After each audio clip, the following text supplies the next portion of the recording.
I'm going to be recording. Hey Tyler, you better not mess up. You'll be on record.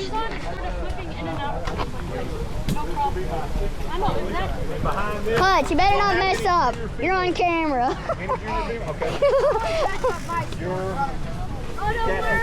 Get your wheel. They need two pedal laps. up. Oh my pedal gosh. up. All right, guys, we got 45 seconds. Be careful.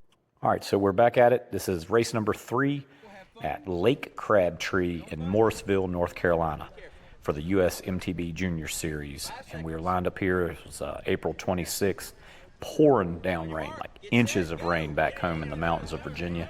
And the further east we drove, the drier it got. And by the time we got to Morrisville, North Carolina, the sun was amazingly out. The trail was dry, tacky, just absolute perfect conditions. And so here's Nino on the line, lined up. He was looking forward to seeing all his buddies, and you can see him cutting up and joking on the start line. That's typical Nino.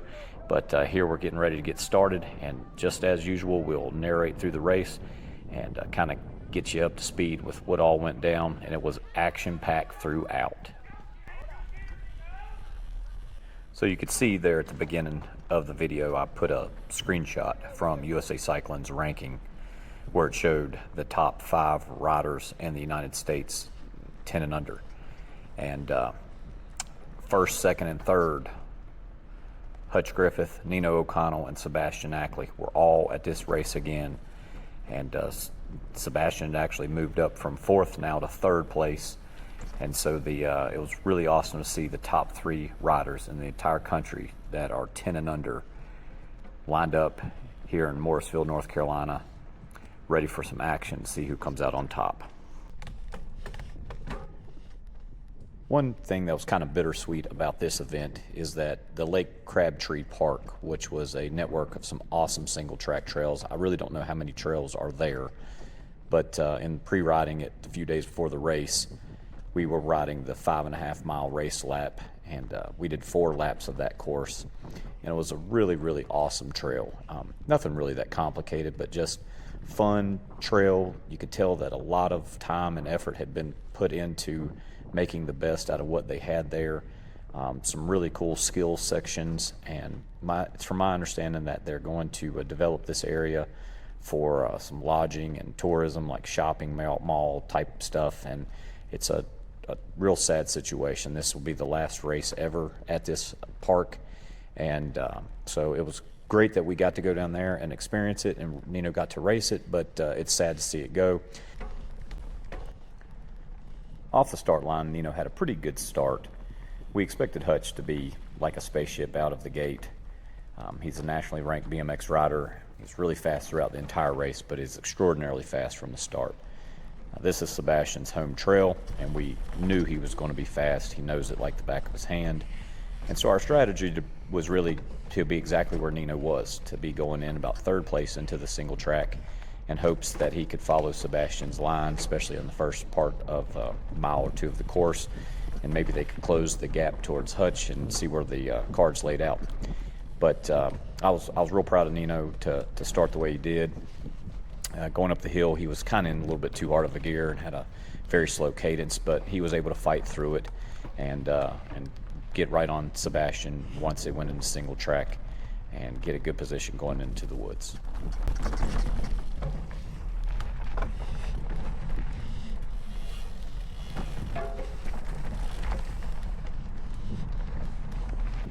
This particular section of trail, Nino was able to see Sebastian, just around the curves. He knew that he was within reach, and he was kind of just doing what we discussed prior to the start of the race, is telling Nino that the first 5 minutes of a race, people are going to go extraordinarily fast to the point where they're just a ticking time bomb before they blow. And I kind of explained to him, just hold on best that you can, and the race will slow down just a little bit. And it kind of always happens, whether you're a beginner or you're a pro. That's really the way it is. It really starts off extraordinarily fast, and then it kind of levels off to, I'm not going to say easy, but more manageable pace. And so going through this section of trail right here, Nino's back a little bit farther than probably we wanted him to be, but it was super early in the race, and he could still see Sebastian, and he knew that he had the endurance to stick through the entire lap at the pace he's riding, and he was kind of just buying his time. The one thing that was kind of, I guess, a negative here for Nino, as opposed to some other places, is this trail has very little elevation. Throughout the entire trail network, I mean, it's only a couple of hills, and one of the things that Nino is extraordinarily good at to be his age is climbing. He's very fast at climbing, and the steeper the terrain, the better he does. And so when he gets into these trails like this, obviously he's fast and has a really good time and usually has good races, but it just doesn't suit his style, at least at this point in his very early cycling career, as opposed to the areas that have tremendous more amounts of elevation. So you'll kind of see, he fights throughout this entire lap, but stay tuned, because this entire race is action-packed, and it comes down yet again to one of those nail-biting, hair-pulling-out finishes. You can see just a second ago when I panned the camera around, it wasn't really to show Nino as much as it was to show right behind him the 10-year-old David Mondragon. If you might remember, a couple weeks ago, David and Nino had the sprint finish where David took the second place in Danville. And so I was showing where Mondragon was at, and he really put himself in another good position as well. He's sticking on Nino's wheel, and they're going through this single track, getting close to 11 miles an hour on average speed. And so they're coming through, passing a lot of the older age juniors and Cat 3 adults as the lap goes on. But kudos to David for yet another great race, putting himself in position, and the two of them worked very good together throughout this entire lap. You'll see multiple times where I pan the camera around just to see and show everybody where Mondragon was at.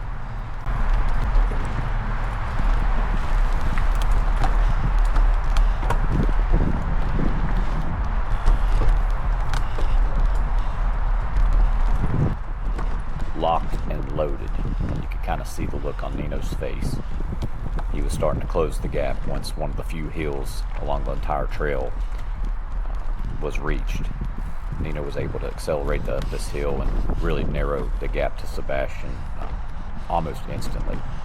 And as that gap closed, you could see the look of determination on Nino's face as he started to get closer and closer. And then once it leveled out at the top, Nino and Mondragon just were going so fast.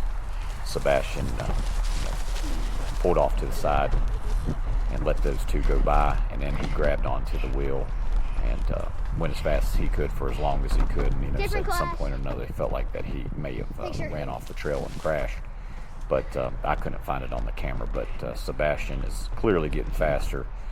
This was his home trail, and he started off like a race car out of the gate. And but once that first hill hit, the speed of Nino's climbing was able to close that gap. And you can see right here, Mondragon and Nino pass Sebastian, and Nate buckle down and get going, trying to catch Hutch. Be the champion.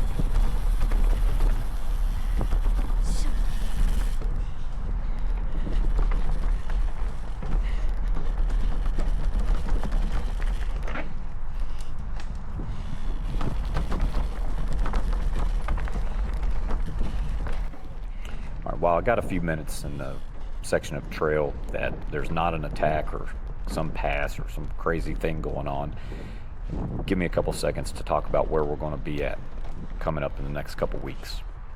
This coming Saturday, May 3rd, we're going to be at the Hulk in Myrtle Beach, South Carolina. It's been about 10 years since I've been to the Hulk Trail, but we're going to drive Nino down there and let him line up down at the sandy single track Myrtle Beach. And I think we're going to go down Thursday night, pre-ride on Friday, race Saturday morning. And as soon as the race gets done and I get done helping with the podium celebrations, we're going to hop in the car, load up, drive all the way back northbound to Stewart, Virginia, stay the night. Then on Sunday, May 4th, we're going to wake up early in the morning, and we're going to the one and only, one of the baddest races in all of the East Coast, Middle Mountain Mama at Douthit State Park. This is put on by my friend Dennis Dempsey from RVA Racing. He took over this event, and it's one of the legendary classic races on the East Coast. Last year, Nino became the youngest person ever in the history of Middle Mountain Mama to complete the expert course. And so we're going back this year and attempt to knock 1 hour off our time. And that sounds ridiculous, but the fact that he was even able to do this race last year was something. And so we're going back up. It's like a 22-mile, 4,500 feet of climbing. You basically go up this forever climb, come down a forever descent, just to go back up a completely separate forever climb to come down a forever descent, cross the slickest rock creek that you've ever seen in your life, do one more climb, and then come down a gnarly descent to the finish line. And it sounds simple, but it is super hard. And it's one of those things when you get done, you're like, man, I just finished Middle Mountain Mama. And so we are looking forward to going to that and bettering our time, and we hope to see you there. We're going to race Myrtle Beach on Saturday, and then we'll turn around and head into Douthit State Park on Sunday. So hopefully we catch you at one of those there. And then after that, I think we're going to go visit our buddy Matt Ross on May the 11th, Franklin County at Wade Park for the Franklin County Junior Mountain Bike Club. They do their spring race, and it's a fun, friendly gathering of kids to help them encourage and get into mountain biking and racing. And we're going to go check that out. We'll throw a video out on that. And kudos to Matt, his program up at Franklin County. It truly is one of the reasons why Nino is so motivated to ride and race, because when he was just getting started, that was one of the few races that he actually could go do and participate in. So we're going to be up there, Wade Park, Franklin County. Come there if you got any kids or grandkids that are interested in mountain biking. Come visit Wade Park and Matt Ross, Franklin County. We'll see you there Saturday, May the 11th.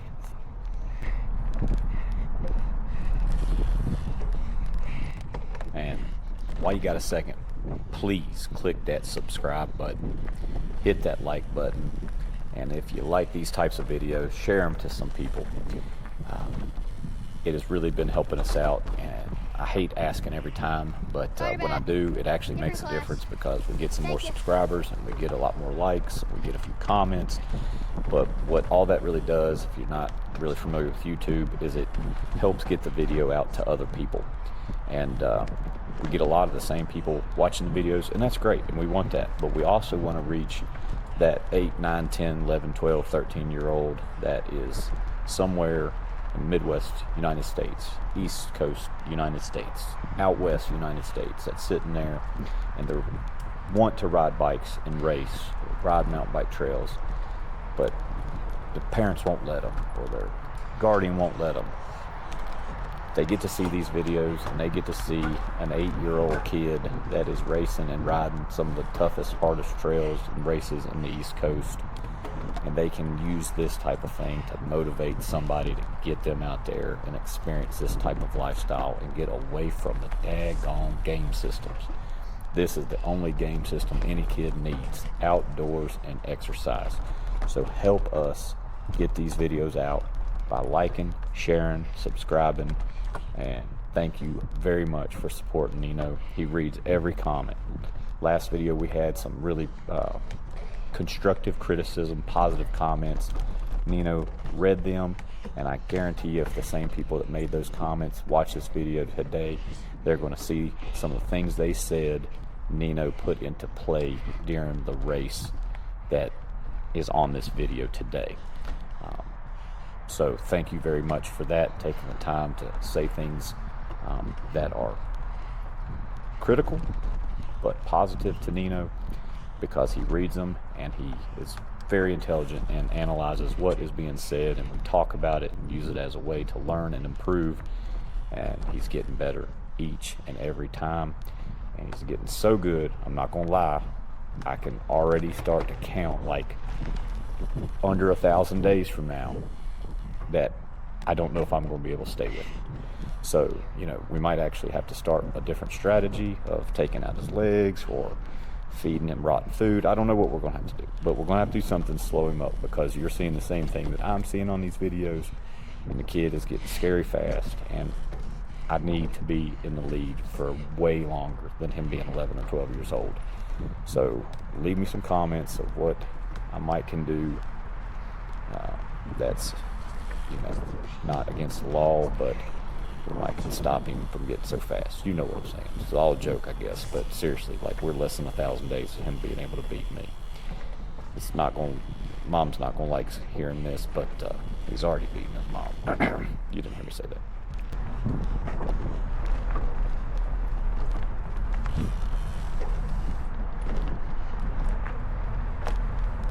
So you can see it's a lot of the same old right through here. Awesome single track, super fun, flowy. Got the little jump lines that thankfully Nino dodged. But throughout this entire time, whenever you pan the camera back, you see little Mondrag right there with Nino. And they're going at a pretty peppy pace, but Nino really hadn't put in an attack and wasn't any heels to get away. And so these two are riding. And at this point, they're in second and third place, respectively. And they really have no clue where Hutch is, but they're riding on in hopes that, maybe they get lucky, maybe they catch him. There's really not been a strategy to work together, but, they weren't really, slowing each other down either. And so continue to watch through here, because here in just a little bit, the whole race flips itself upside down. And it becomes action-packed, and the things that you least expect happen. And next thing you know, it's a crazy finish.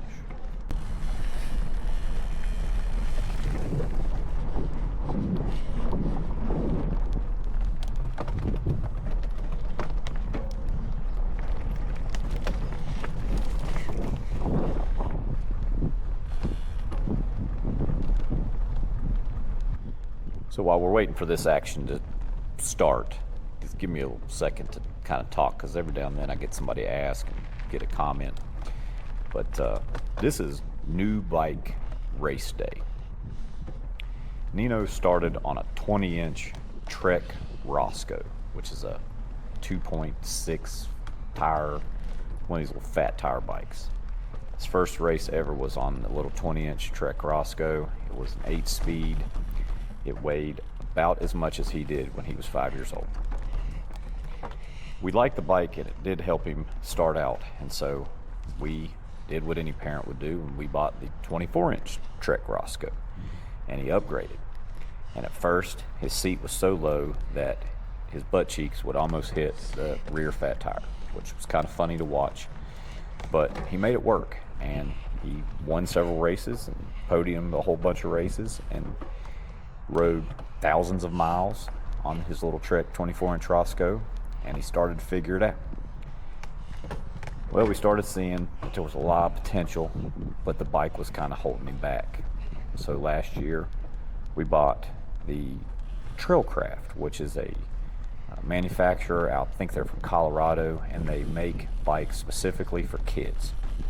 And so we bought the 24-inch Trailcraft, which was like 10 pounds lighter than the Roscoe. It had light wheels, a good group set, the Shimano XT brakes, and derailleur. And it was a true performance bike. And it really, actually the first race he slowed up a lot, but that was because he wasn't used to a front suspension. And so after he got used to the Trailcraft, after about a week or two, he was immediately faster, because it was such a better bike for racing and riding at higher speeds. Nino has ridden that bike now for about 1 year. And oddly enough, he's only probably grown maybe 3 inches since we got the bike. But his skills have gotten so much better that his little 24-inch bike was holding him back. And after the Danville race, when we saw that he ran out of gears, we realized that the bike was limiting some of his future growth. It wasn't an excuse for not winning or for not getting a certain place, most certainly not that, but it was most certainly an excuse for limited potential. And I got to ride with Nino at really tough trails: Douthit State Park, Carvin's Cove, Roanoke, Dehart Park, Woolwine, Moore Springs trails, all the rock gardens. all over North Carolina and Virginia, and I've really got to see his technical skills and his ability to really blindly navigate things through even his limited experience successfully. So his mom and I decided it was time to get him, I guess a proper race bike. And so we found a Pivot LES 29-inch bike, extra small, and we bought it. And when it got here and I put it together, did not even know if it was going to fit him yet. But we were going to kind of have it ready on standby. And as soon as it came in, that was last Wednesday. He hopped on that thing and started riding around the yard about 10 minutes before we were leaving to race Hobby Park in Winston-Salem. And he said, I want to race this one. And so we loaded up the bike, took it to Hobby Park. He had been on it for about 2 minutes prior to this, and he ended up riding Hobby Park, which is by far the hardest trail anywhere around the Piedmont Triad, and absolutely scorched the trail on this bike. And so we're like, man, this thing has made a world of difference. So this here is the second time ever riding this bike, and he is now racing at Lake Crabtree. He's only been here one other time. And you can see now he's starting to get used to his bike. It's still a little different shifter, a little different brakes. You get the drift, but so this was new bike day. So now Nino is on a carbon fiber Pivot 29 LES 2024 model, beautiful silver bike, and he absolutely loves it. He tells everybody he's got the lightest wheels in the world, and it's really funny. So if you see Nino out on the trails, tell him nice bike, because he's real proud of his bike, and he's helped me wash it twice already. And I look forward to teaching him how to maintain it and work on it. But more important than anything, watch him excel while riding on it.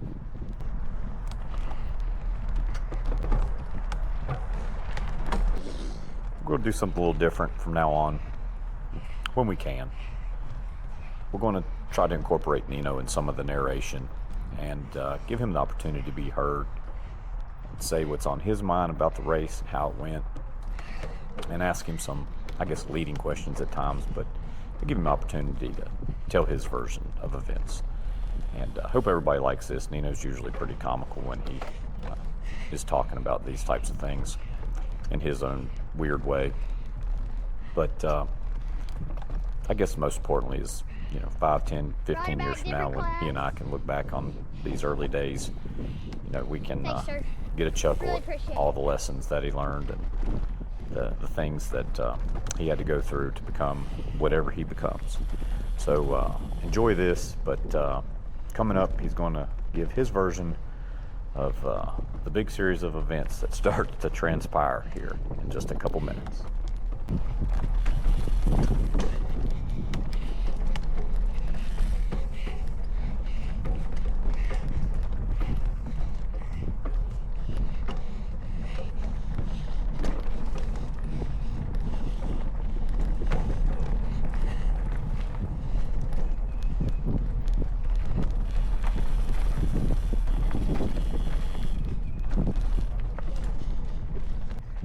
All right, Nino, so we're watching the video right now. Tell everybody what was going on here and what happened.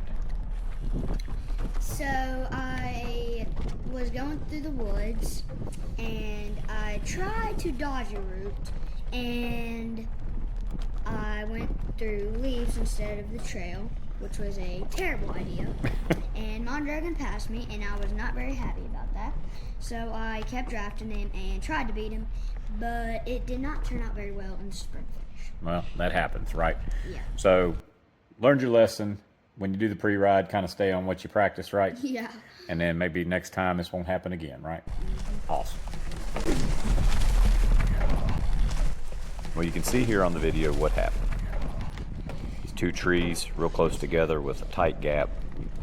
For whatever reason, even after pre-ride, Nino was uncomfortable. So he decides to take it off to the trail to the right. He got into some loose pine needles, took a big handful of breaks. Next thing you know, Mondragon, who was in perfect position, goes right through the trees and makes a absolutely textbook pass. Had it not been from that, you never know what would have happened. You can always play Monday morning quarterback all day long, but those things are really irrelevant. The fact of the matter is Mondragon made a perfect pass. Nino made a perfect mistake. Don't know how else to say it. And there we go.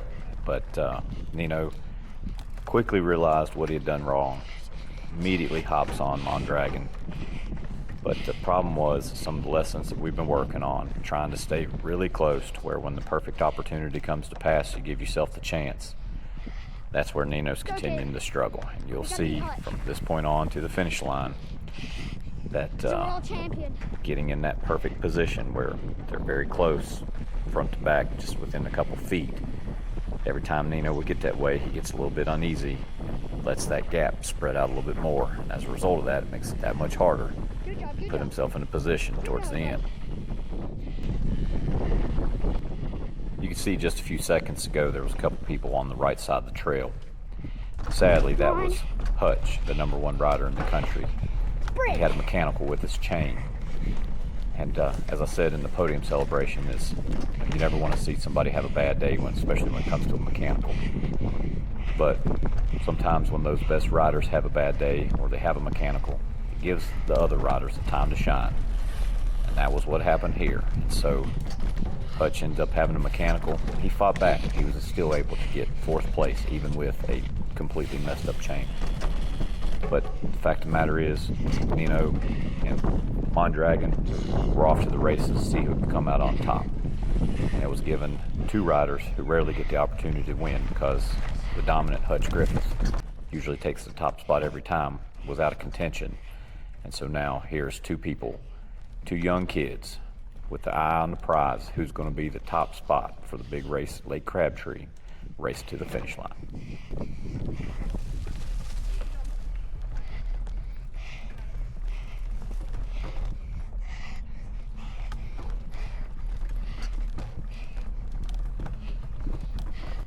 For those people that get to ride with Nino on a regular occasion, one thing that you rarely ever get to see is exhaustion or total effort. And in this video, it's one of the only times that we have evidence of that taking place. You can actually hear Nino breathing hard, which tells anybody that knows him that maybe he actually be trying a little bit this time. So kudos to Nino for finally actually putting out a substantial effort that caused him to have labored breathing, something that nobody has got to see him do since he started riding bikes. So congratulations to Mondragon for causing Nino to get to this point. But it's pretty funny to watch because they both clearly are going at near top speed, but it's causing Nino to work harder than he probably ever has, which is the best thing that could ever happen to him.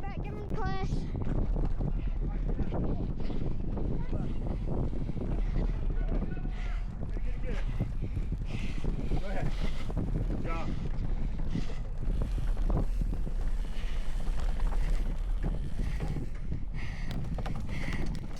This section right through here is getting pretty close to the finish line. I'm not for sure that they even know exactly where they're at on the trail, but I think they know about how long it was going to take them and that they'd been riding for a pretty good amount of time, so that they had to be getting close.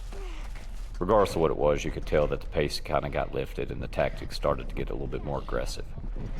Mondragon was clearly going a little bit faster. He was trying his best to get around the slower traffic that they were starting to encounter as a result of being further into the lap.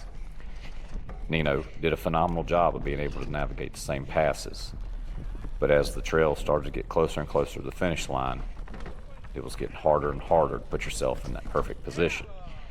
What was kind of unique about this trail is when you popped out of the single track, you only had about 50 yards before you hit the finish line. So it was very little space for any sprint finish. But even with that being said, Nino and I had gone prior to the race, and we had a plan exactly where to attack if he was in this situation. But sometimes that little head, I swear it's all skull and little pea brain because he just doesn't listen. But one day, I promise you all his subscribers, viewers, fans, one day it's going to click. And when it does, watch out, because I'm telling you, I don't know who's going to be able to stop him. We're getting real close now to the finish line. So get ready. Watch Nino try to close this gap, put himself in position for one more chance, taking a sprint finish away from Mondragon, who took it from him just 2 weeks ago. But get ready, because as soon as they pop out a single track, before you blink an eye, they're at the finish line.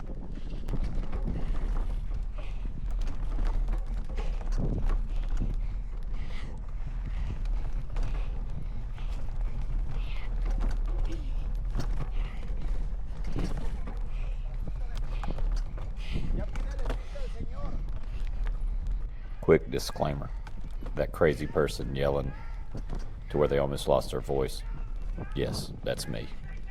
I can't help it. I'm his biggest fan, and I gotta root for him to go.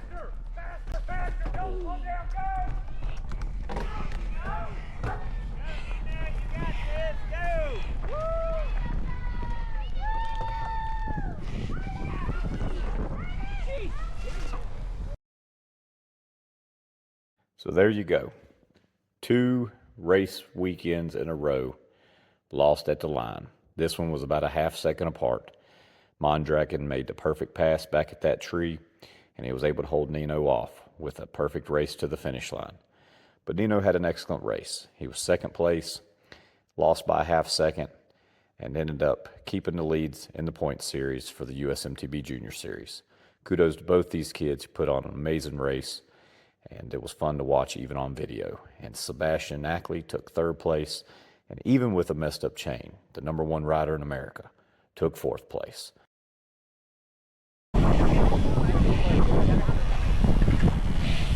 Dude, you are good. Thank you. You too. You got me going there. Yeah, look, you know. Golly. That clip right there is what it's all about. A 10-year-old and an 8-year-old giving each other a fist bump and talking about the good times. It doesn't get any better than that.